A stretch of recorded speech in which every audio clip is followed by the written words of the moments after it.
नाजरीन आदाब, मैं हूं रिजवान खान और आप देख रहे हैं न्यूज़ 18 उर्दू। हमारे खुसूसी प्रोग्राम एमपी का एक्सरे में आपका खैर मकदम है। महाराष्ट्र के पार्लियामानी हल्के अकोला में खड़े हैं, जहां से बीजेपी के संजय धोत्रे लगातार 15 सालों से यहां पे मेंबर ऑफ पार्लियामेंट की हैसियत से अपने खिदमात अंजाम दे रहे हैं। लेकिन क्या इन 15 सालों में बीजेपी ने यहाँ के लोगों के अच्छे दिन लाए हैं? क्या इन 5 सालों के अंदर member of parliament Sanjay Dhotre ने उन वादों को पूरा किया है या नहीं किया है? इन्हीं तमाम बातों का हम ज़मीनी सतह पर जायज़ा लेंगे। तो हमारे साथ चलिए आज महाराष्ट्र के पार्लियामानी हल्के अकोला में।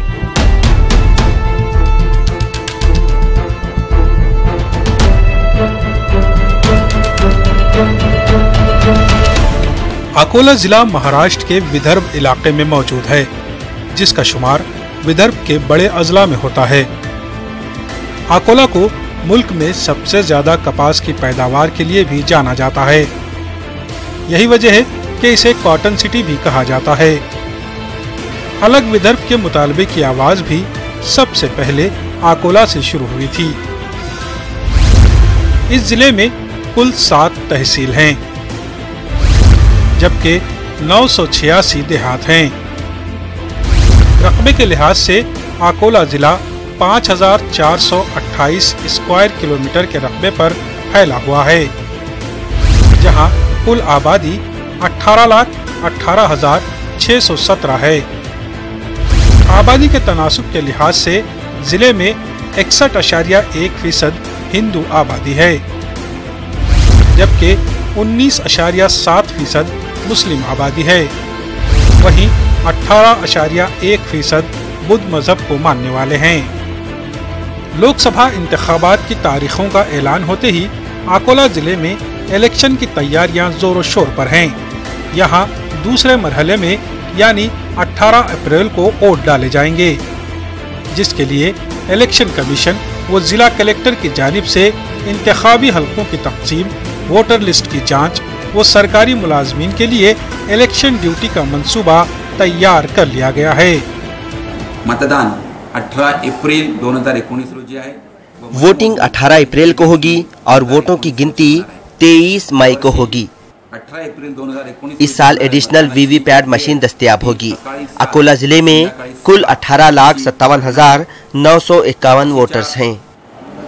एकूण मतदानाच्या मध्ये वीवीपॅट मशीन ही एक ॲडिशनल मशीन या वेळेला अवेलेबल राहणार आहे।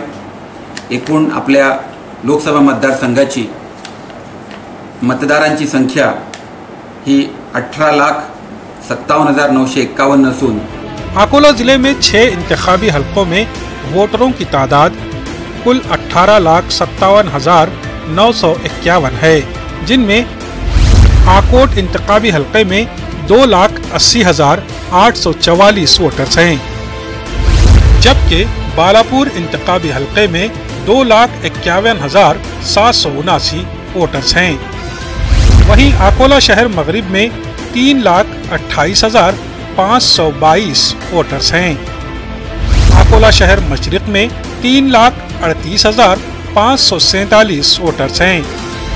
मुर्तजापुर इंतखाबी हलके में 3,18,885 वोटर्स हैं और रसोड़ा इंतखाबी हलके में 2,99,407 वोटर्स मौजूद हैं। अकोला पार्लिमानी हलके में कई मकामात हसास करार दिए गए हैं, जहां पुलिस महकमे की जानिब से सख्त इंतजामात किए जा रहे हैं।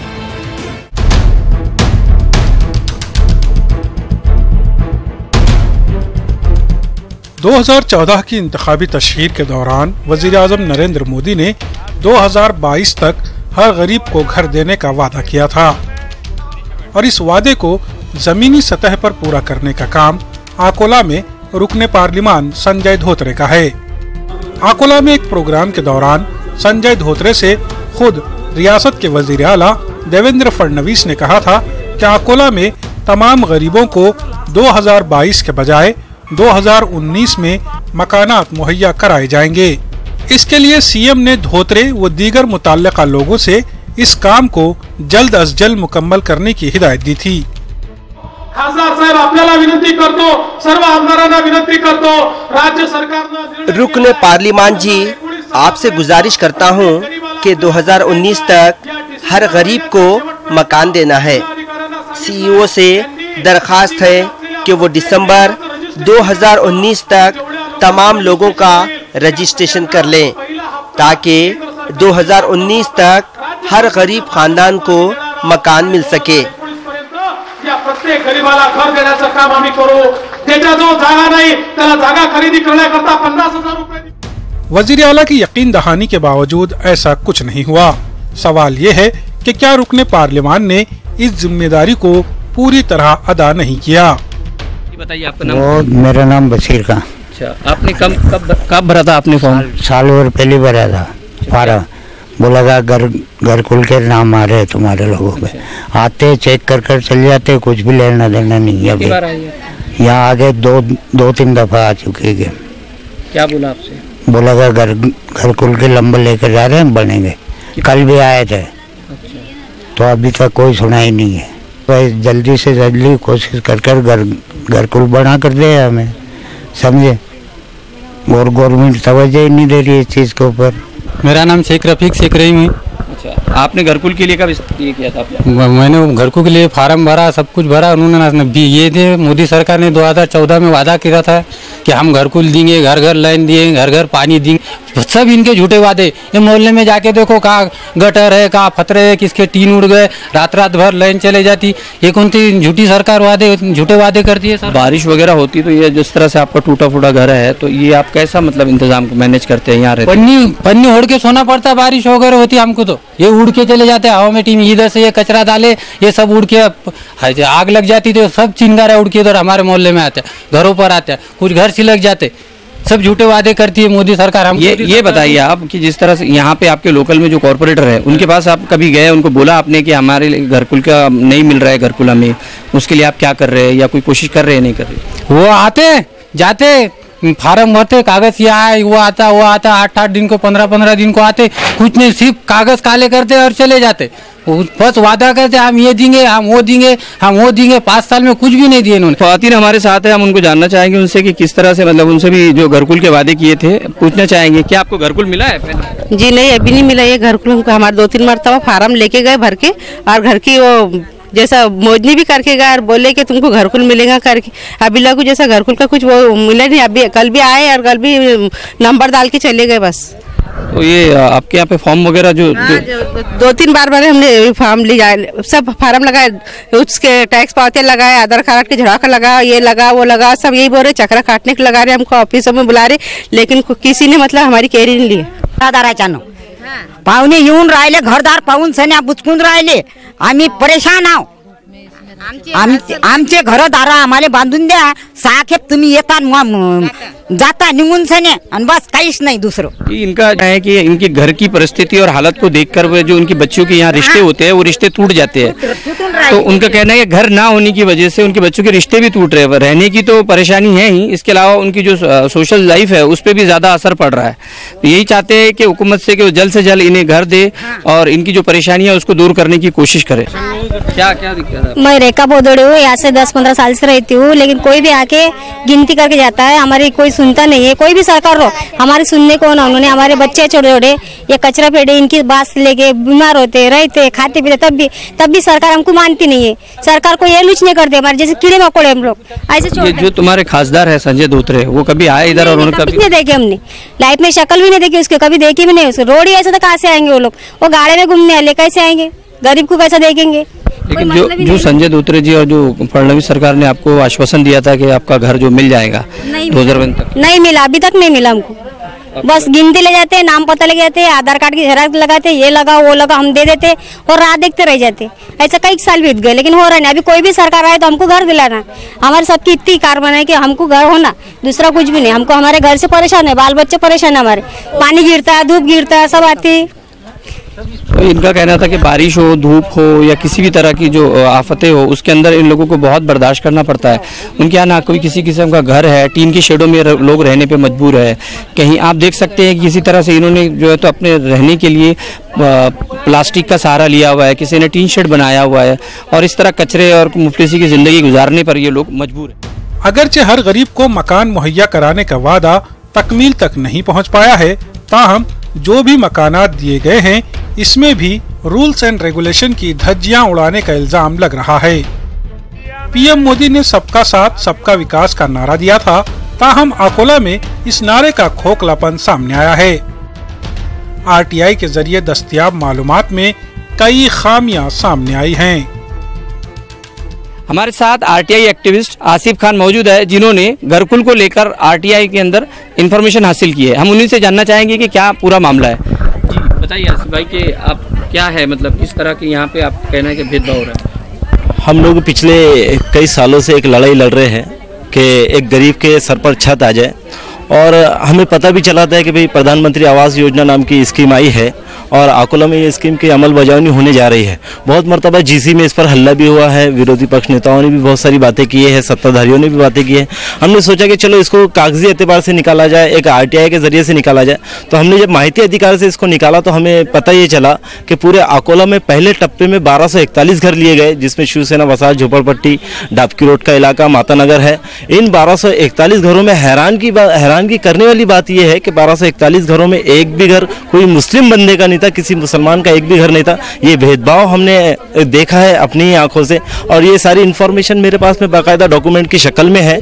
इसीलिए इस मामले में आपने जो म्यूनिसिपल कॉर्पोरेशन है या यहाँ पे कमिश्नर है या फिर जो मेयर है, उनसे कभी इस ताल्लुक से बात की?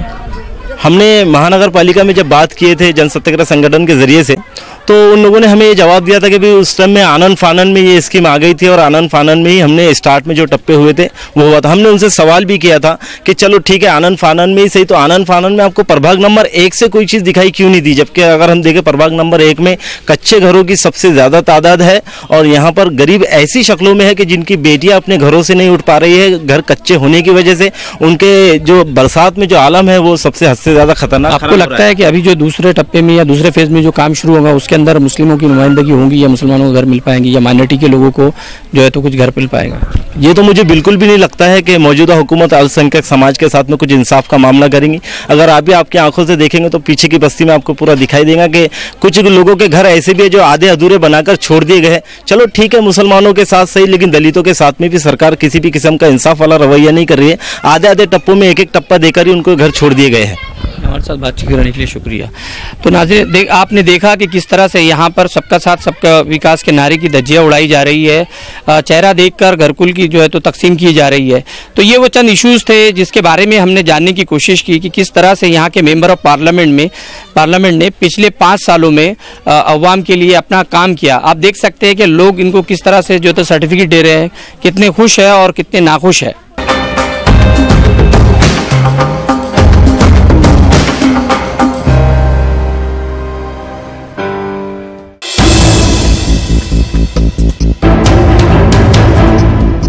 बदकिस्मती से विदर्भ की पहचान किसानों की खुदकुशी के लिए होती रही है, और विदर्भ में अकोला की सूरत हाल सबसे ज्यादा खराब रही है।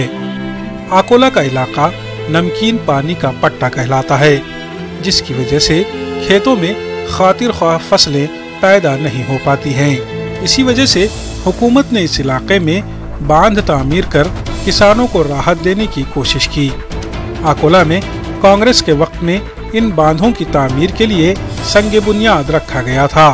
हुकूमत की तब्दीली के बाद बीजेपी ने इस काम को 2019 तक मुकम्मल करने का वादा किया था। अकोला जिले में डैम के कुल 11 प्रोजेक्ट्स हैं, जिनके लिए बजट मंजूर किया गया।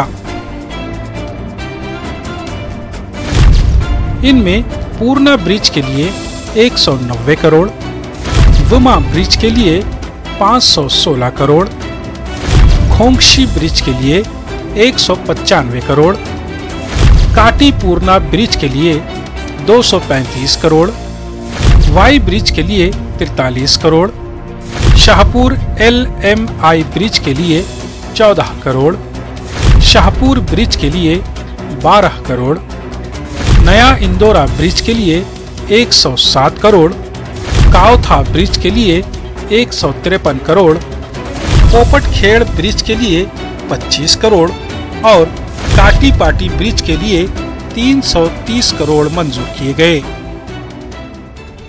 17 दिसंबर 2017 को अकोला के नीरधा मन्ना डैम के बंद पड़े कामों को दोबारा शुरू करने के लिए रुकने पार्लिमान संजय धोत्रे, वजीर आला देवेंद्र फडणवीस और दीगर वज़रा की मौजूदगी में मरकजी वजीर ट्रांसपोर्ट नितिन गडकरी ने इस बात का यकीन दिलाया कि जल्द अज जल्द बंद पड़े डैमों के काम मुकम्मल कर लिए जाएंगे। ताहम तकरीबन 2 साल का अरसा पूरा होने के बावजूद भी डैमों का काम मुकम्मल नहीं हो पाया है। मकामी किसानों को इन डैमों की तामीर का इंतजार अभी तक है। किसान तंजीमों का मानना है कि संजय धोत्रे उन्हें इंसाफ दिलाने में पूरी तरह नाकाम रहे हैं। हमारे अकोला के खासदार संजय धोत्रे साहब ने पिछले 15 सालों में किसानों के लिए क्या किया, ये एक पीएचडी का सब्जेक्ट हो सकता है। इसके ऊपर रिसर्च होना बहुत ज़रूरी है कि इन्होंने 15 साल में क्या किया। हमारा ये मानना है और ज़्यादातर किसानों का भी ये मानना है कि इन्होंने किसानों के साथ सिर्फ धोखाधड़ी की है, वादा खिलाफी की है, बाकी कुछ नहीं किया। जो भी काम करना था, हमारे यहाँ पे अभी तक 16 प्रोजेक्ट्स ऐसे हैं इरिगेशन के कि जिसका काम कांग्रेस और राष्ट्रवादी के सरकार के वक्त शुरू हुआ था और उस पर आज तक कुछ भी नहीं हुआ। इनका 5 साल का सरकार चले गया। पहले तो ये बोलते थे कि हम विरोध में बैठे हैं इसलिए हम नहीं कर सकते। अब तुम्हारी दिल्ली में सत्ता आ गई, राज्य में आ गई, गली में आ गई, अब और कहाँ पे सत्ता आना है।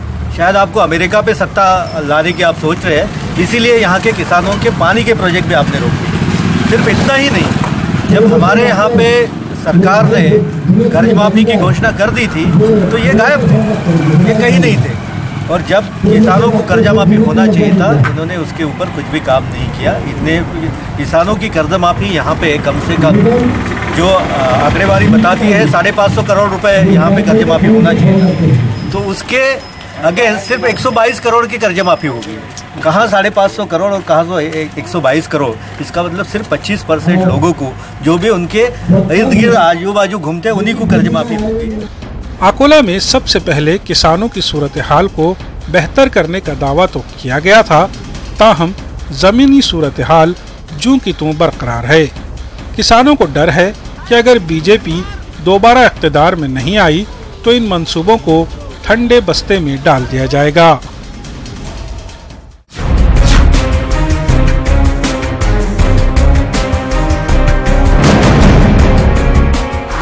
दो 2014 में इंतखाबात में जीत दर्ज कराने से पहले अकोला के रुकने पार्लिमान संजय धोत्रे ने वादों की एक लंबी चौड़ी फहरिस्त तैयार की थी, जिसमें रेलवे स्टेशन से लेकर जेल चौक थाना डेवलपमेंट प्रोजेक्ट्स शुरू करने की बात कही गई थी।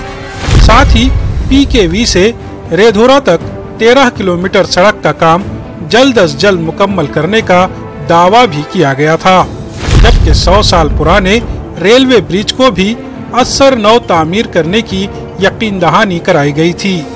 उधर अकोला में चौड़ी सड़क बनाने का भी अज़्म किया गया था।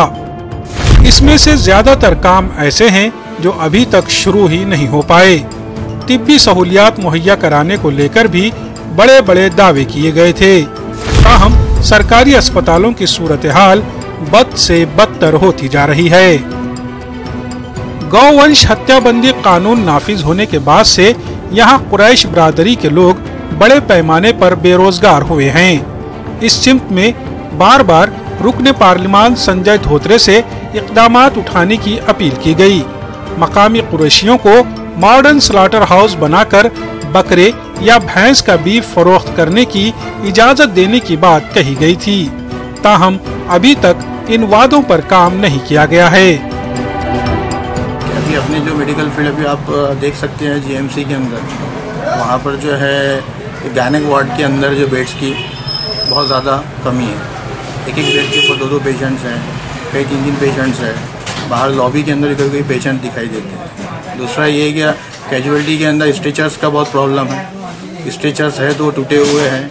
पेशेंट के रिलेटिव खुद स्ट्रेचर्स को नहीं किया, बाय हैंड नहीं किया, पेशेंट को शिफ्ट करते हैं। वही दवाई का जो है अपना दवाई के उसमें अभाव होता है, इंजेक्शन वगैरह का। दूसरा ये स्ट्रेचर का तो मुद्दा है ही वहाँ पर कि स्ट्रेचर्स तो वहाँ होना ही चाहिए। और हमारा सलाटर का भी मसला, जो हमारा मॉडर्न सलाटर बनाने का वादा किए थे वो भी अभी तक पूरा नहीं हुआ। ये अपील करते हैं और हम ये अपील करते हैं कि हमको हमारा सलाटर बना के दिया जाए और जो हमारे बच्चे घूम रहे हैं उनको रोजी मुहैया की जाए, उनके लिए कोई काम ढूंढना दिया जाए, बस हमारी यही अपील है। जीएसटी और नोटबंदी के बाद कारोबारियों की भी हालत कुछ ठीक नहीं है। ज्यादातर कारोबारियों का मानना है कि रुकने पार्लिमान कारोबारियों को दरपेश मसाइल की तरफ तवज्जो नहीं देते हैं। गुज़िश्ता वादों को लेकर अकोला के अवाम इस बार उन्हें क्या सर्टिफिकेट देते हैं, ये आने वाला वक्त ही बताएगा। नाज़रीन, आपने देखा महाराष्ट्र के पार्लियामानी हलके में हमने जायजा लेने की कोशिश की। यहाँ पर संजय धोत्रे, उन्होंने 2014 में क्या क्या वादे किए थे और उन वादों को जमीनी सतह पर पूरा करने में वो कितने कामयाब हुए हैं। न्यूज़ 18 उर्दू के लिए अकोला से कैमरामैन यूसुफ शेख के साथ रिजवान खान।